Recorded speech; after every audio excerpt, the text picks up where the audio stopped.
I say, how are you doing today? How are you doing today? Y'all already know I'm your host, Lacey G. Souldier Turner, and I got a very, very special guest with me. She's been doing a lot of great things, and we're finna get to talk to her and see what she's been doing. So, without further ado, we have the wonderful, amazing, talented Vanessa Lacewell. Welcome to the platform. You make me blush. Oh my God, I feel like I should tap dance or something. Boom, boom. I know, right? Yeah. How are you doing today? I'm doing awesome. How are you today? I'm doing good. So before we get into, what we want to talk about, I want to let the people know a little bit about you. So can you let the people know, where were you born and raised, and how was your upbringing as a child? I was born in Fayetteville, North Carolina. I had an awesome childhood. My dad was in the military, and my mom later on became a teacher. So, picket, white fence, and all that good stuff. My aunt, she worked at a recreation center. So every day in the summer, I played ping pong and went to the swimming pool. So it was great. You had a great childhood. I really did. I had 4 brothers and sisters as well. So it was good. Okay. So, I heard you spent 30 plus years, doing Greek accessories, working with the Divine Nine. Can you tell me about that, and how does that make you feel? Well, I started off in corporate America. I worked for Miles Laboratories and M&M Mars. And then I just had a yearning to design my own stuff. And I found out about the Greek industry and business. I'm not Greek, but I realized that whoever's Greek, they're always going to be Greek to the day they die. And I was like, I need to get in this business. So I used to design Afrocentric items, and then I started designing Greek stuff. So here it is 30 years later, and we're still relevant. It's amazing. Okay, so tell me about, you created WorldWide Origins and VV Designs. Can you tell me about that? Well, my nickname is Vivi. So the VV Designs is named after me. And I realized that I needed a name that encompassed everything that we do. So we came up with the idea of something that was worldwide. And then from there, we came up with WorldWide Origins. I have a business partner that works with me as well. His background was with IBM. So we kind of do it together, but I do most of it now. So that's how WorldWide Origins came about. We just needed a name that said more than just VV Designs. I like that. I like that. Yeah. And I saw somewhere where you got cloth and fabric from Ghana, Africa. I did. How was that? How did you do that? How did you go about doing that? Okay. I don't know how much time we have, but I used to play tennis, and there was this guy from Nigeria, and I found out about this kente cloth. I didn't even know what it was. And I said, oh my God, I would love to have some of this cloth. So, and he was very arrogant, which a lot of them are. But anyway, so about a month later, I went to play tennis, and he said, because of you, my father died. I'm like, what are you talking about? He said, because you want this cloth, I now have to go home. He went back home to Ghana and came back with 50 strips of kente cloth. It was made of silk and wool. It was the most beautiful thing I've ever seen in my life. And so I just had it. And one night I was sitting there, and something said, well, make something. And I thought, I knew how to sew, but I didn't know if I cut it, it would ravel or not. But I cut it on the grain, and it didn't ravel.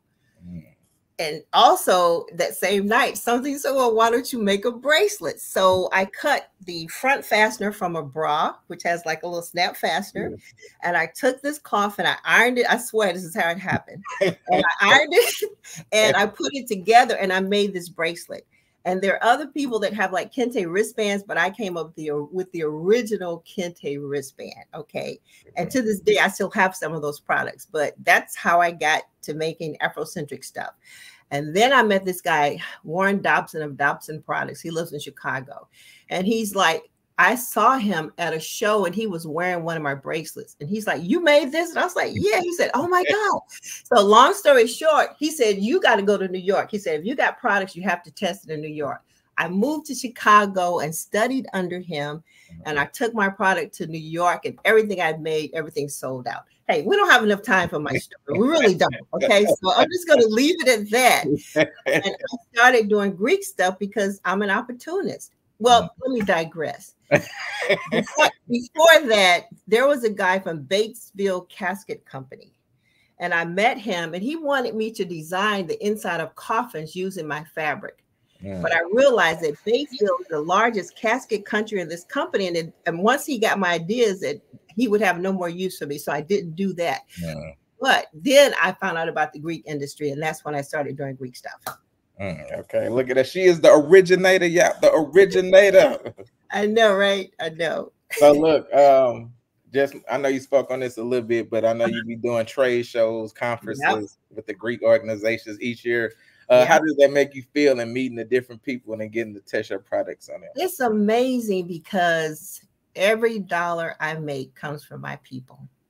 I mean, it's indescribable. And I'm humbled by it because I did a convention recently, and well, after COVID, okay, you had COVID, right? Right. So 2019, 2020, nothing happened. 2021, we went back out there. In 22, we did the Omega Conclave in Charlotte, and I saw people I hadn't seen, and I was just humbled by everybody's love and everybody's attention or whatever. And for them to just say year after year, "I love what you do. I love what you do." And it's funny because people will bring people to the booth because they like to brag, and they say, "Well, these are my people, this worldwide origins, and you need this, you want that, you got to get it from them." So it's just like, it's like a big family of things. But it's funny, I'm not Greek, but I understand the culture because everybody wants to belong. And if you pledge a fraternity or sorority, hey, you're that till you gone. Right. So it makes it's indescribable. I can hardly contain it, but I love my people, and every dollar I make comes from them. Except for, there's occasional Asian or Caucasian that will pledge, and I love them too. But the majority of it comes from people that look like me. And I came from a corporate background, so it's refreshing. So let me ask you, did you like the corporate background, or did you be like, Well, you know what? Doing it for so many years. I was successful at it. I worked for Miles Laboratories for 5 years. And then somebody enticed me from M&M Mars to come work with them, and I worked from M&M's. I mean, let's face it, I used to sell Snickers, M&M's. I was the most popular person in my neighborhood. Okay, it's like I always had candy. So anyway, but Halloween was good, huh? No. Tell me about it, right? But you know what I'll tell people? I tell young people, go to corporate America and learn what they have to teach you. Go and learn what they have to teach you. But if you're having an entrepreneurial spirit, never let anybody tap 100%. You need to tap that for yourself. So that was what was wonderful about corporate America. And I looked at it like this. If M&M Mars was willing to pay me $50,000 a year to generate $5 million in my territory, I can do that for myself. So I realized if you have time, you will find money, and money will find you. The most important thing is to have 24 hours every day. And if you do, you make the choice. You just get up every day and you're just like, what do I want to do today? I mean, it's amazing to have that freedom. And when I left corporate America, I hadn't planned to quit. It was a rainy day, and I just got a new company car. And they wanted to transfer me to Hagerstown, New Jersey. And I was like, you know what? I just quit. And it's like, what? I quit. I was like, and I hadn't thought it through or anything, but you know what? It was like a weight was lifted because I worked from my home. My boss would come in and work with me maybe once a month. But once I was able to pack up their stuff, it was just like, oh my God, I was like free. So I don't want anybody to go out there and quit their job. I quit. Your home. That's not what I'm saying. Have a plan. Don't just quit like I did. But I'm a firm believer in faith. And I had bought a sewing machine and put it in my closet. I never told people I could sew, because if people know you can sew, they want you to hem stuff and do this, and they don't want to pay you any money. So I was like, whatever. But anyway, I had bought a sewing machine and I just kind of started making stuff. And I made that bracelet, I made earrings, I made ankle. It's just like God was just channeling stuff through me. And then people wanted to buy it. That was what was amazing to me. The first thing I did was at Washington University. It was on a weekend. And I took my bracelets. I had maybe 35 of them. I had made some earrings and I put it out and everything sold. That Sunday, people were coming in there. I swear to God, they were coming in and they were like, are you the person that has that bracelet? And I said, yeah. So that night I had gone home and made some more. And I think I sold like $1,700 that weekend, which is like I never sold. It was crazy. And I was worried about it's not packaged right. It's no, you know, it's not, because at M&M Mars, when you work for corporate, everything it says packaging, everything has this. I laid this stuff on the table and everything I made sold. So from then, other people wanted to buy it and they wanted to buy it wholesale. So then I realized I couldn't design it, sell it, make it. So then I found manufacturers to like make stuff. So, I mean, like I said, I can't tell you everything on this interview. Hey, look, we're going to have to do a part 2 and 3 of this. I know it's just too much to say, but that's kind of like my background. And that kind of leads me to the Greek industry. Yeah. And look, it's crazy. You said I did the same thing you did. I was like, I quit this job, this regular job. I ain't worked a regular job since 2015. And, you know, I write and direct movies. I do music, podcasts, everything. And I'm able to live in my dreams. So see, you're free. You got 24 hours every day. Every day. Decide what to, and you decide to spend some time with me. Isn't that awesome? There you go. There you go. Isn't that awesome? That is a fact. It's amazing, baby. So I want to talk about you formed Furry Fam. Yeah. Can you tell me about that? Okay. So about 20 plus years ago, my friend David Beckford, who is the best graphic artist in the world, although he doesn't want to do that anymore. But anyway, I've known David since before the internet. That's how long we've known each other. Okay. So after I started doing Greek stuff, I started talking about, dang, we need to do some Greek pet accessory. He's like, dang, that's a really good idea. And I was like, okay. But then it's like time went on, 5 years passed, 10 years, and every now and then we're like, oh, when are we going to do the Greek pet accessories? But it's like all this other stuff would get in the way.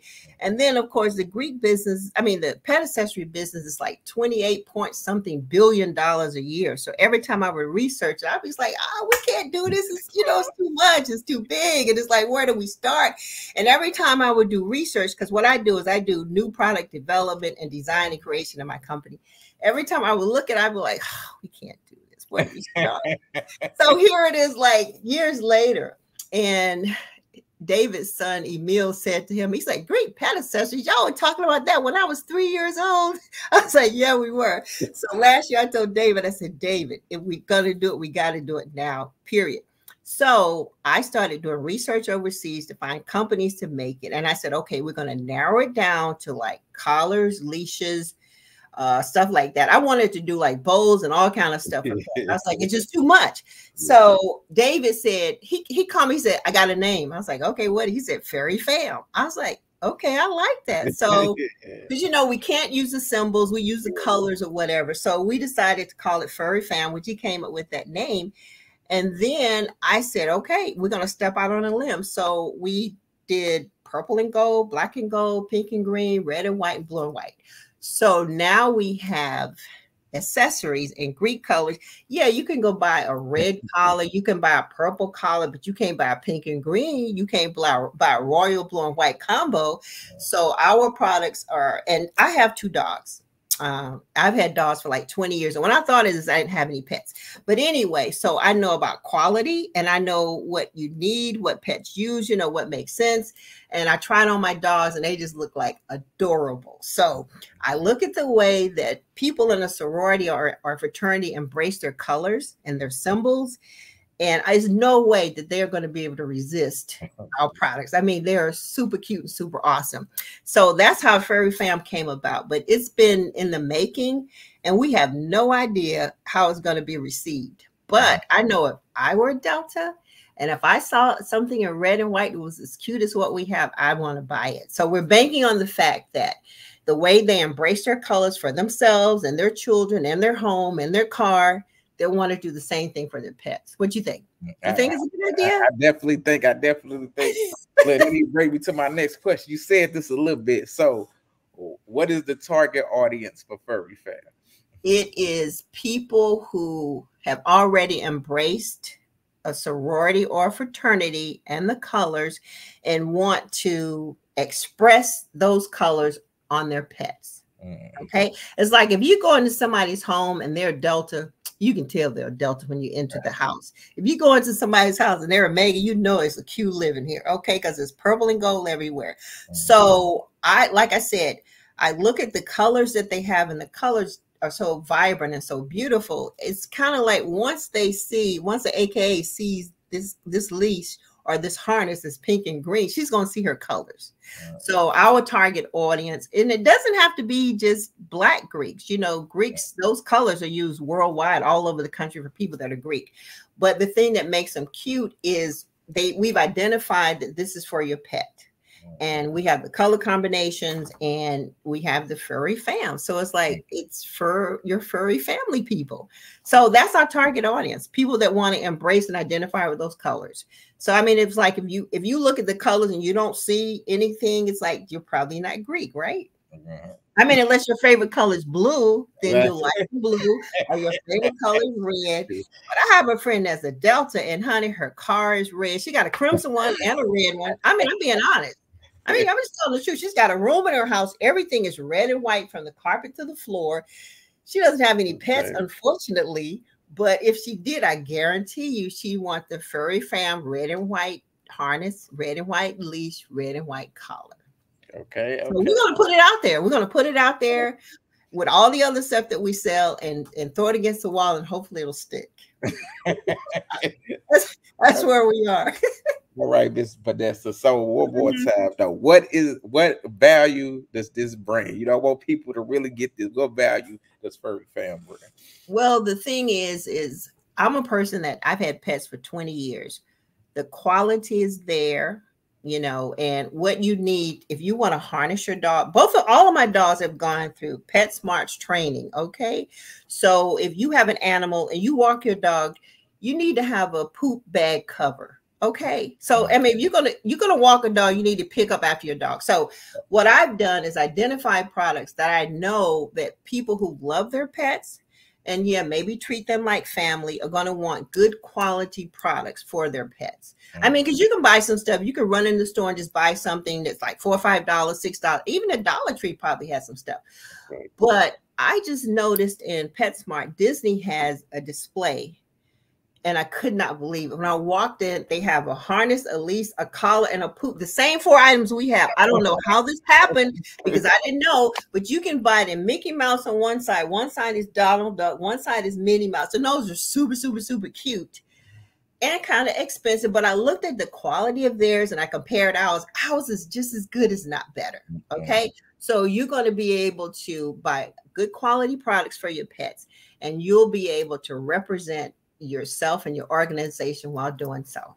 Okay. So where can these people purchase these Furry Fam products? Well, thanks to David Beckford, you can now buy them online, and we're going to kind of do a soft introduction in Atlanta at a convention the week of, August the 21st, the 124th Black Business Conference. We'll just do a little soft intro.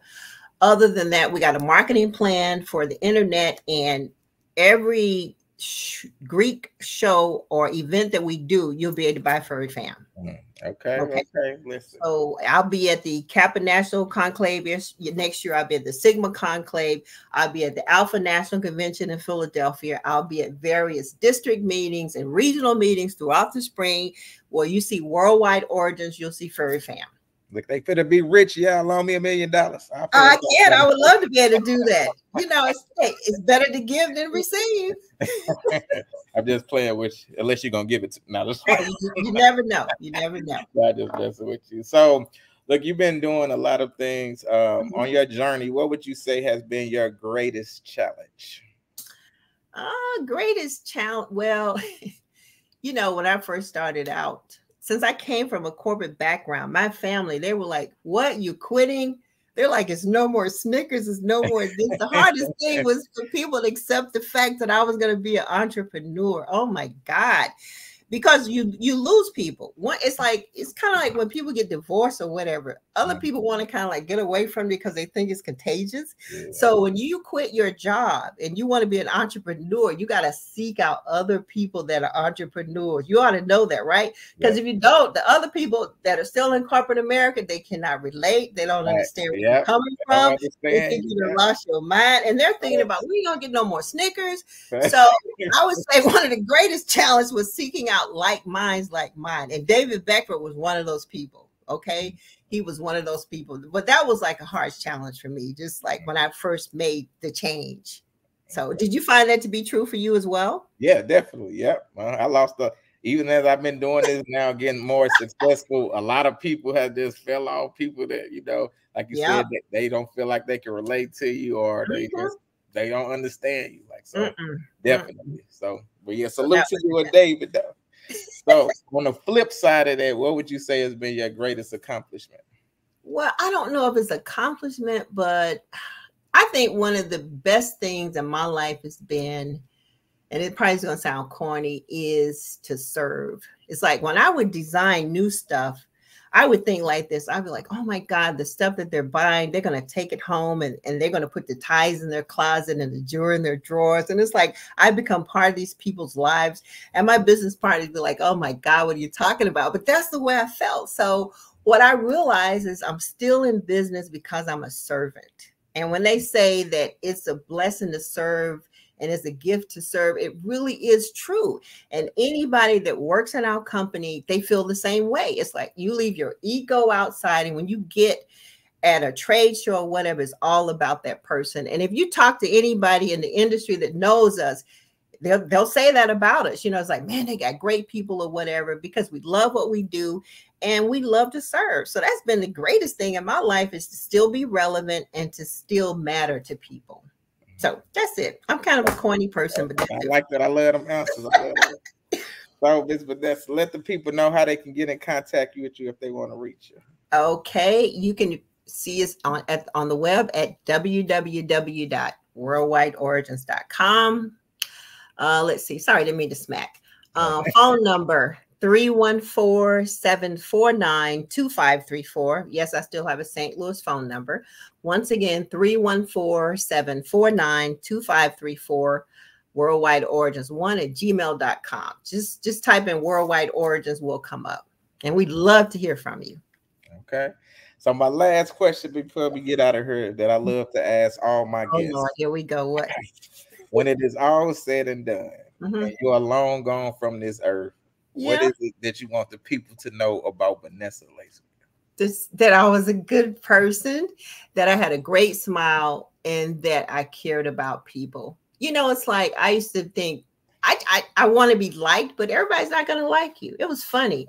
A lot of people didn't like me, and I didn't even know it. I was shocked. It was like, how can you not like me? Yeah, you know, because there was like, oh, you had certain airs and stuff, and it was really funny. I never saw what people saw about me. So it would never be on my appetite that Vanessa was sweet, because I'm not sweet. I could be very direct, whatever, because I'm a Sagittarius. But start right there. I know, right? All right, see, kindred spirits. I would just like for people to say that, you know, she was really a good person, and she made me smile. Okay. That's pretty much season sexy. December the 15th. That's me, right? December the 11th. Magical time of the year, right? That's my mother's birthday, December the 11th. Oh my Lord, you're a strong man if you can deal with her. you strong man. I know y'all like fire. Y'all like flip. I love my mom. I know you do. It's great to meet you. Yes, nice meeting you up in this book. So that's it, Mrs. Vanessa. I got everything I needed to see. Let me hear from you on the web. Give me a call. Give me a shout out. Most definitely. I'm going to let you know soon as I write this article and drop this interview. All right. Thank you so much. All right. You have a good day. You too. Bye-bye. Bye-bye.